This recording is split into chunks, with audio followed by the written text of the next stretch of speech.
نحمدہ ونصلی علی رسولہ الکریم اما بعد۔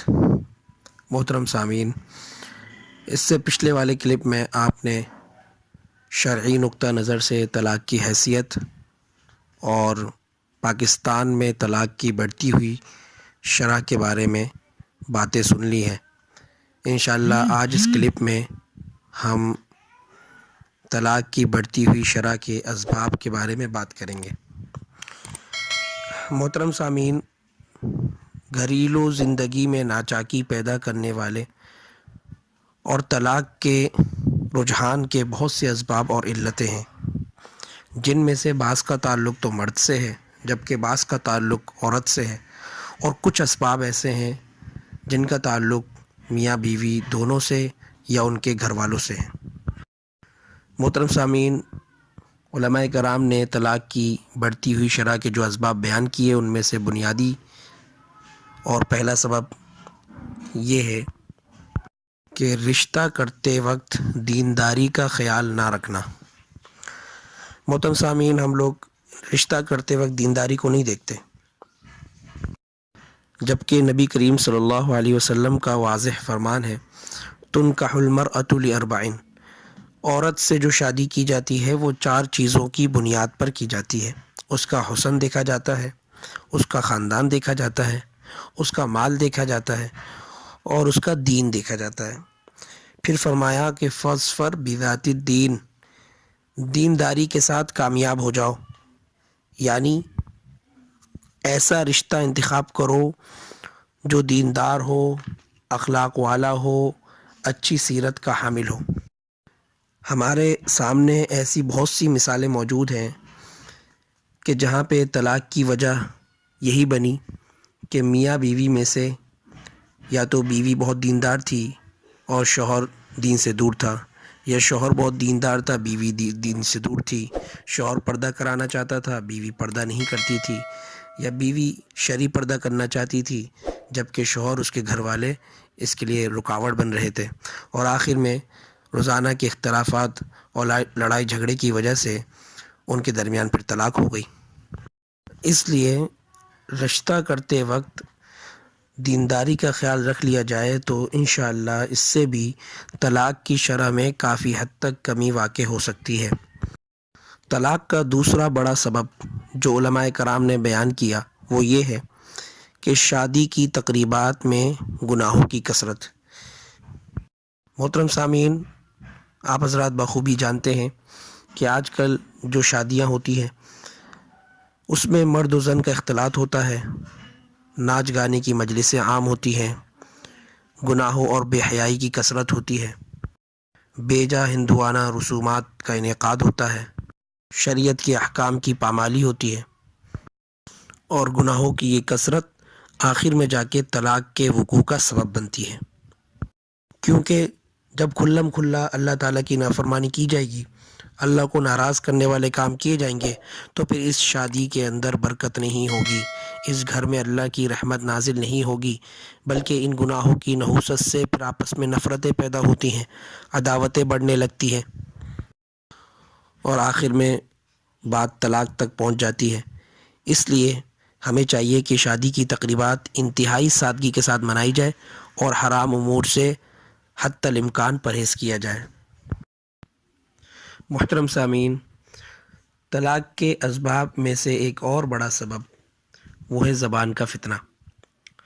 زبان کے ذریعے ایک خوشگوار ماحول کو آتش کدہ بنا دیا جاتا ہے۔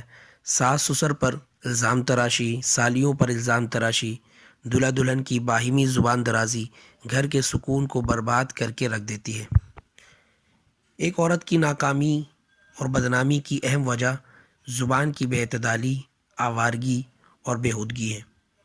بے مقصد لایعنی اور فضول گفتگو سے عورت اپنا مقام کھو بیٹھتی ہے، بلکہ باتوں سے باتیں نکالنا، ایک بات ہر ایک سے کرنا، فقرے بازی، طعنہ زنی، باتوں کی بتنگڑ بنانا، شوہر کے سامنے جواب دینا، اونچی آواز میں بات کرنا، یہ آج کل کی عورت کا محبوب ترین مشغلہ ہے۔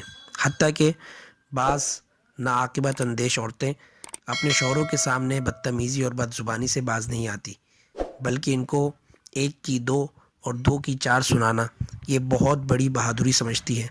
کئی خواتین تو اپنی سہیلیوں کو فخر سے بتاتی ہیں کہ میرا خاوند آج غصے میں بولا تھا تو پھر میں نے خوب سنائی، کسی قسم کا کوئی لحاظ نہیں رکھا۔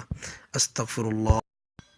یاد رکھیں، ایسی اکڑ مزاج عورت کبھی سکون اور عزت نہیں پا سکتی، بلکہ ہمیشہ ذلت، مار پٹائی اور تباہی کا سامنا کرے گی، اور دنیا آخرت میں ذلیل و رسوا ہوگی۔ نبی کریم صلی اللہ علیہ وسلم کا ایک فرمان اپنے سامنے رکھیے۔ آپ علیہ السلام نے فرمایا کہ مسلمان ہے وہ جس کی زبان اور ہاتھ سے دوسرے مسلمان محفوظ رہیں۔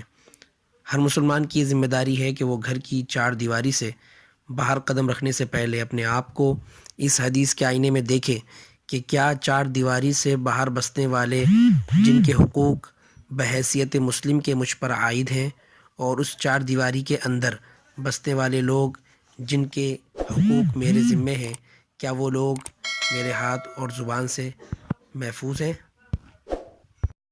طلاق کے بنیادی اسباب میں سے ایک اور بڑا سبب بدگمانی اور گھٹیا سوچ ہے۔ محترم دوستو، اللہ تعالیٰ نے بے شمار مخلوقات کو پیدا فرمایا اور ان مخلوقات میں انسان کو ایک بلند مقام عطا فرمایا۔ انسان کی برتری، فوقیت اور امتیازی حیثیت کی بنیادی وجہ یہی ہے کہ اللہ نے انسان کو سمجھنے کی صلاحیت، شعور کی دولت، سوچنے کی قدرت اور غور و فکر کا ملکہ عطا فرمایا۔ یہی وہ خصوصیات ہیں جن کی وجہ سے انسان بہتری اور ترقی کی راہوں پر چلتا ہوا اور ترقی کی منازل طے کرتا ہوا کائنات پر حکومت کرتا ہے۔ مگر افسوس کہ آج ہم ان صلاحیتوں کا غلط استعمال کرنے میں اس قدر آگے نکل چکے ہیں کہ زندگی ہماری تنگ ہو چکی ہے۔ گھر کی چار دیواری جیل کی کوٹڑی سے زیادہ بری لگنے لگی ہے۔ ایک نیک ساتھی اور شریک زندگی ہونے کے باوجود ہر وقت اداسی، بے چینی اور بے قراری کا عالم رہتا ہے۔ کیا ہم نے کبھی سنجیدگی سے غور کیا ہے کہ اپنے نفس کو مخاطب کرتے ہوئے اس کی وجہ تلاش کی ہے؟ نہیں تو آج سوچ لیں کہ اس کی صرف اور صرف جو وجہ وہ ہے بدگمانی اور منفی سوچ۔ جی ہاں، یہ ایک ایسی بری چیز ہے کہ جس نے تمام نعمتوں کی موجودگی میں آپ کا جینا حرام کر دیا ہے۔ ہر وقت منفی سوچنا، جب بھی سوچنا برا سوچنا اور برا گمان رکھنا، یہ ایک ایسا روگ ہے کہ اللہ نہ کرے اگر کسی کو لگ جائے، اور یہ شیطان کا ایسا زہریلا اور خطرناک وار ہے کہ اگر کسی پر چل جائے تو وہ کبھی سکون نہیں پا سکتا۔ اللہ تعالیٰ نے قرآن پاک میں ارشاد فرمایا ہے، اجتنبوا کثیرا من الظن ان بعض الظن اثم۔ زیادہ بدگمانی سے بچو، اس لیے کہ بعض بدگمانی گناہ ہے۔ قرآن پاک کی اس آیت پر غور کریں تو آپ کو معلوم ہوگا کہ بدگمانی سے جہاں سکون ختم ہوتا ہے وہاں انسان گنہگار بھی ہو جاتا ہے۔ اس لیے ہمیں یہ اچھی طرح جان لینا چاہیے کہ بدگمانی سے گھر بھی برباد ہو جاتے ہیں اور دوسری طرف نامہ اعمال بھی تباہ ہو جاتا ہے۔ سرور کائنات صلی اللہ علیہ وسلم نے فرمایا، ایاکم والظن فإن الظن اکذب الحدیث۔ بدگمانی سے بچو، یہ سب سے بڑا جھوٹ ہے۔ اندازہ فرمائیں شریعت نے کس قدر سخت الفاظ اور انداز میں بدگمانی سے منع فرمایا۔ آج بغیر ثبوت اور بغیر کسی گواہ کے ہر طرف بدگمانی کا بازار گرم ہے۔ شوہر بیوی کے بارے میں بدگمانی کرتا ہے، بیوی شوہر کے بارے میں بدگمانی کرتی ہے، شوہر اگر کہیں دیر سے آتا ہے تو بیوی بدگمانی کرنے لگ جاتی ہے، اسی طرح بیوی اگر تیار ہو جائے کبھی کسی دن تو شوہر بدگمانی کرنے لگتا ہے۔ ایک دوسرے کے موبائل کو چیک کیا جاتا ہے اور بیوی کی غیر موجودگی میں ان کی چیزوں کو، کمروں کی تلاشی ہوتی ہے۔ تو جہاں پہ جس گھر میں یہ سچویشن ہے، یہ کیفیت ہے، وہ گھر کبھی سکون سے نہیں رہ سکتا، اور ایسے گھرانے کا یہی حال دیکھا گیا ہے کہ آخر میں جا کے دونوں کے درمیان طلاقیں واقع ہو جاتی ہیں۔ طلاق کے اسباب میں سے ایک بہت بڑا سبب جو خاص کر عورتوں سے متعلق ہے وہ ہے شوہروں کی نافرمانی۔ یہ آج کے زمانے کے ہر دوسرے مرد کی شکایت ہے کہ ان کی بیویاں ان کی نافرمانی کرتی ہے، اور طلاق کی بڑھتی ہوئی شرح کی ایک بنیادی وجہ آج کے دور میں یہ ہے۔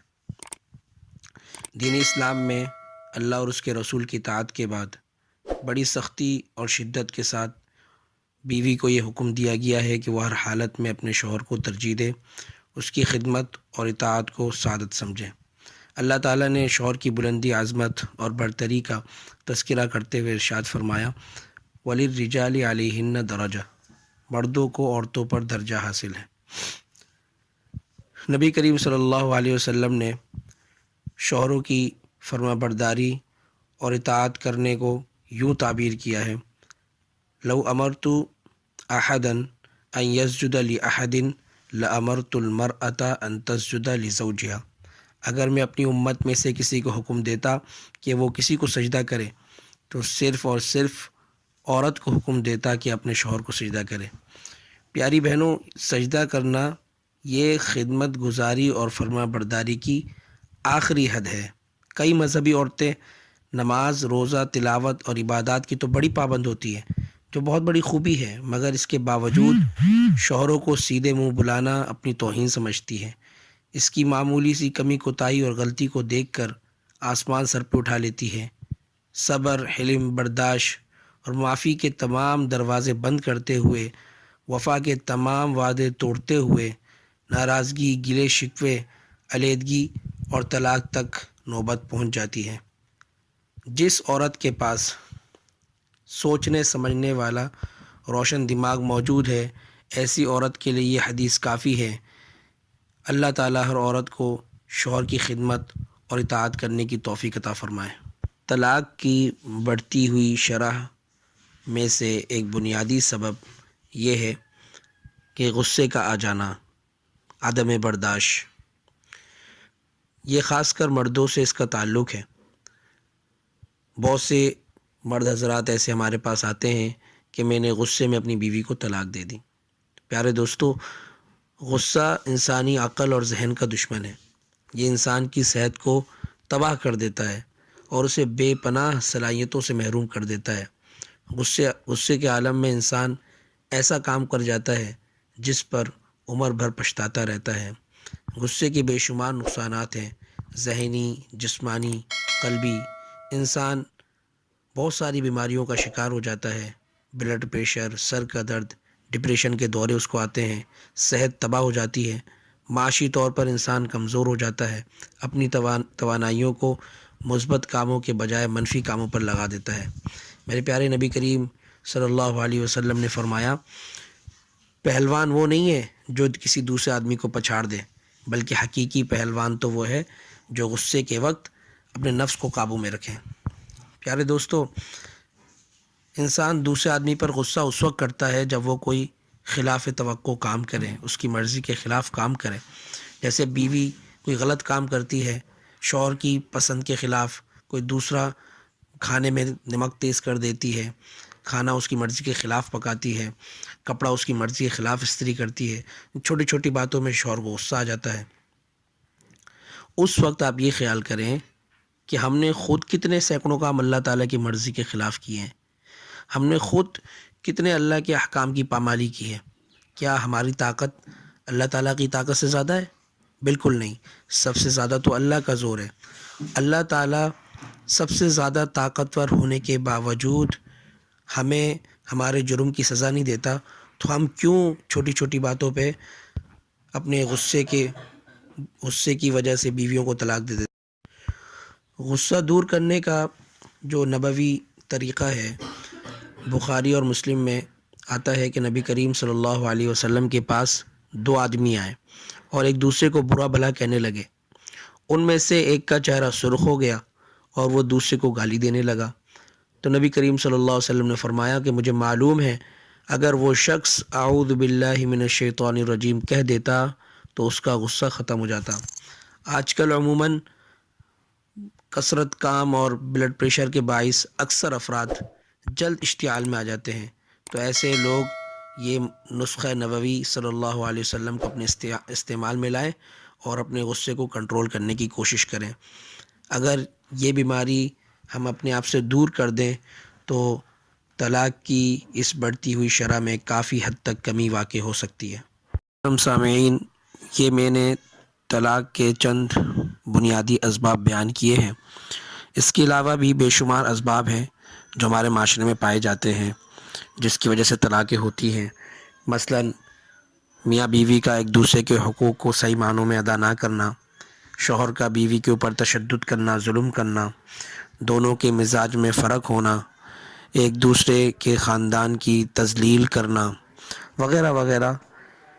اگر ہم لوگ ان اسباب پر کنٹرول کر لیں اور اس کے اندر جتنی باتیں بیان ہوئیں ان کو ہم اپنی زندگیوں سے نکال دیں، غصے میں کنٹرول کریں، بدگمانی سے بچیں، شکوک و شبہات سے بچیں، رشتہ کرتے وقت ہم صحیح انتخاب کریں، دینداری کا خیال رکھیں، بیوی اپنی زبان پر کنٹرول رکھیں، شوہروں کی نافرمانی سے بچیں، میاں بیوی ایک دوسرے کا حقوق ادا کریں، تو انشاءاللہ طلاق کی بڑھتی ہوئی شرح میں کافی حد تک کمی واقع ہو سکتی ہے، ہمارا معاشرہ اس برائی سے پاک ہو سکتا ہے۔